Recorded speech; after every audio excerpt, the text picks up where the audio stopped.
तुर्की को मिला अमेरिका से कड़ा संदेश। इजराइल के बाद अमेरिका के विदेश मंत्रालय ने तुर्की के पिछवाड़े पर मारी लात। जब तक रूसी S-400 रहेगा तब तक F-35 नहीं मिलेगा।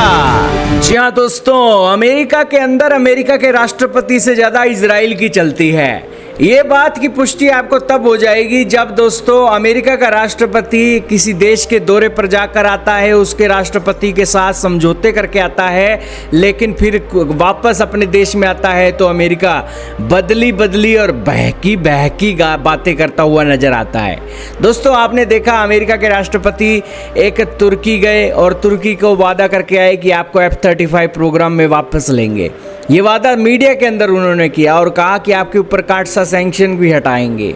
फिर जब दोस्तों वापस अमेरिका के अंदर आए तो इजराइल की लॉबी इतनी बड़ी कि दोस्तों अब इजराइल ने भी अपने देश से एक स्टेटमेंट देना शुरू कर दिया है कि तुर्की को F-35 नहीं दिलवाएंगे।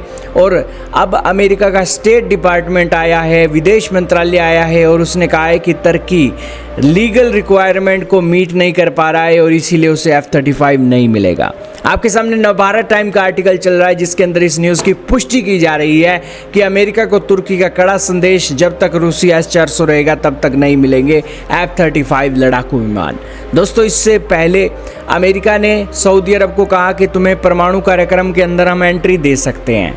ये बातें जैसी ही हुई तो दोस्तों इजराइल फड़फड़ाने लगा। इजराइल ने कहा कि नहीं, सऊदी अरब को एंट्री नहीं मिलनी चाहिए, सऊदी अरब ये है वो है।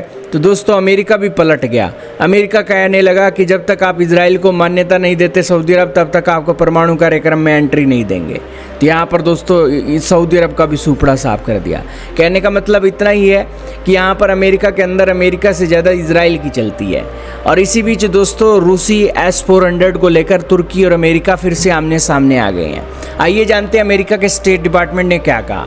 अमेरिका के स्टेट डिपार्टमेंट ने कहा कि तुर्की अभी भी F-35 प्रोग्राम में फिर से शामिल होने की कानूनी शर्तों को पूरा नहीं कर रहा है। डिपार्टमेंट ने यह बात US कांग्रेस को लिए एक पत्र में बताया।